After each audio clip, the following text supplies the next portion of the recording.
खबरों की शुरुआत दिल्ली से करेंगे, जहां सांसों पर संकट बना हुआ है क्योंकि दिल्ली में दिवाली के दूसरे दिन यानी कि 13 से 20 नवंबर तक ट्रैफिक का ऑड इवन सिस्टम अब लागू हो गया है प्रदूषण को देखते हुए। मुख्यमंत्री अरविंद केजरीवाल के नेतृत्व में बैठक में यह फैसला लिया गया। पर्यावरण मंत्री गोपाल राय ने कहा कि ग्रैप 3 में जो प्रतिबंध लगाए गए थे वो ग्रैप 4 में भी जारी रहेंगे। जरूरी सेवाओं में लगे एलएनजी और सीएनजी और इलेक्ट्रिक ट्रकों को छोड़कर जो बाकी ट्रकें होती हैं उसको दिल्ली में एंट्री पर बैन कर दिया गया है। फ्लाईओवर, ओवरब्रिज, पाइपलाइन निर्माण जैसे ये जो काम है जिसमें पहले छूट दी गई थी, लेकिन ग्रैप 4 में वो भी अब बैन हो जाएंगे। गोपाल राय ने कहा कि दिल्ली सरकार प्रदूषण कम करने के लिए साल के 365 दिन काम कर रही है, लेकिन अभी जो स्थिति बनी हुई है उसकी मुख्य वजह तापमान का गिरना और हवा की गति कम होना है। वैज्ञानिकों का, मौसम विभाग का जो विश्लेषण है उसके अनुसार 30 अक्टूबर से जो दिल्ली के अंदर प्रदूषण के स्तर में बढ़ोतरी दर्ज की जा रही है उसका मुख्य कारण टेम्परेचर का लगातार गिरना और हवा की स्पीड 30 अक्टूबर से लगातार ठहराव की स्थिति में है। बहुत ही लो गति जो है वो हवा की दर्ज की जा रही है। तो कुल मिलाकर प्रदूषण की वजह से दिल्ली की हालत जो है वो बेहद खराब हो चुकी है और इस वक्त दीपाली नंदा हमारे साथ हैं, उनसे जानेंगे सिचुएशन कैसे हैं दिल्ली के। दीपाली, बताएं जरा किस तरीके की स्थिति दिल्ली की फिलहाल।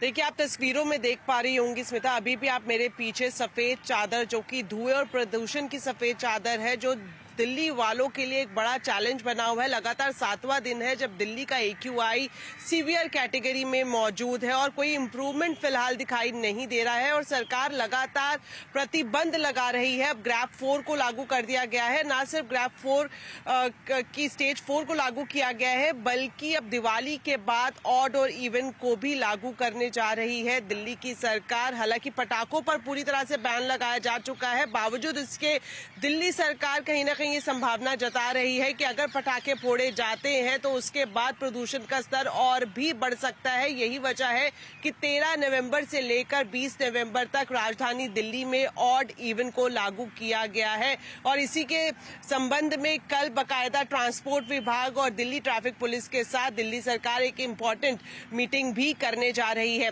इतना ही नहीं, अगर हम ग्रैप की स्टेज 4 की बात करें तो अब तक राजधानी दिल्ली में सिर्फ 5वीं क्लास तक की कक्षाएं बंद की गई थी, लेकिन अब 10वीं और 12वीं को छोड़कर सभी क्लासेस के लिए स्कूल्स को बंद कर दिया गया है 10 नवंबर तक। साथ ही साथ ये भी कहा गया है कि अगर वायलेशन किया जाता है ग्रैप के स्टेज 4 का तो जुर्माने की रकम को भी आने वाले दिनों में बढ़ाया जा सकता है। तो फिलहाल अगर प्रदूषण की स्थिति के हिसाब से मैं आपको दिखाऊं तस्वीरें तो आप देख सकते हैं अभी भी हर तरफ आपको धुंधला ही दिखाई देगा, सफेद चादर ही दिखाई देगी और अभी AQI की बात करें तो वो 450 से ऊपर ही है। शुक्रिया तमाम डिटेल्स के लिए आपका दीपाली। तो कुल मिलाकर स्थिति अभी भी वहां पर बद से बदतर बनी हुई है और बढ़ते प्रदूषण के बीच घर की जो हवा है उसको साफ कैसे रखे और इसको साफ रखने वाले जो पौधे होते हैं उनकी मांग इन दिनों बहुत ज्यादा बढ़ गई है। ऐसे में कौन से पौधे हैं जो हवा साफ रखते हैं, दिल्ली की मशहूर मस्जिद नर्सरी से बता रहे हमारे संवाददाता रोहन सिंह।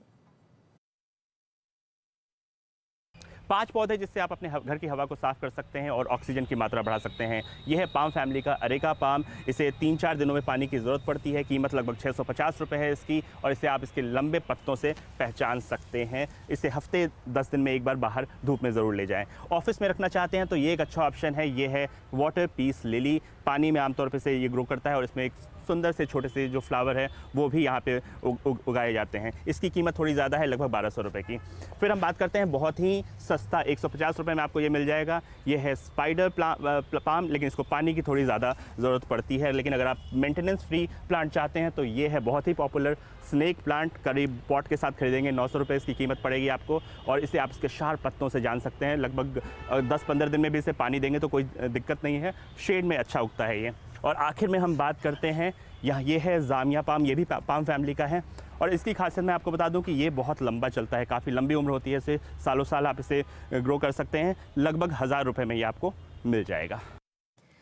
और ये तो हम अब तक बात कर रहे थे दिल्ली की, जहां पर आमतौर पर इन महीनों में हम प्रदूषण देखते हैं। इस बार जो स्थिति है वो ज्यादा विकट है। लेकिन अब थोड़ा महाराष्ट्र की तरफ भी आते हैं, क्योंकि महाराष्ट्र सरकार ने पहली बार प्रदूषण को लेकर क्रिटिकल हेल्थ एडवाइजरी जारी की है और सभी जिलों से एक्शन लेने को भी कहा है। इसमें पॉल्यूशन की मॉनिटरिंग, सांस के मरीजों पर खास नजर रखना शामिल है। सरकार ने लोगों से भी AQI को लेकर चौकन्ना रहने, मास्क लगाने, आउटडोर जो एक्टिविटीज होती हैं उनको कम करने की अपील की है। इधर केंद्र सरकार की एक टीम जल्द ही मुंबई का दौरा करेगी और टीम ये पता लगाएगी कि एयर क्वालिटी बिगड़ने के कारण क्या हैं और राज्य सरकार के प्रयासों को कैसे और तेज किया जा सकता है। मुंबई में एयर क्वालिटी इंडेक्स की अगर बात करें तो लगातार मध्यम से खराब की रेंज में ये बनी हुई है। BMC ने इसे देखते हुए बिल्डरों और ठेकेदारों को नोटिस भी भेजे हैं। बेस्ट की 350 बसों के ऊपर एयर फिल्टर, ट्रैफिक जंक्शन पर virtual chimney, special street lights और एयर प्यूरिफायर लगाने जैसे कदम भी उठाए जा रहे हैं। शहर में स्प्रिंकलर वाले 30 वाहन भी मंगाए गए हैं। इधर बॉम्बे हाई कोर्ट में भी आज प्रदूषण के मामले पर सुनवाई हो रही है।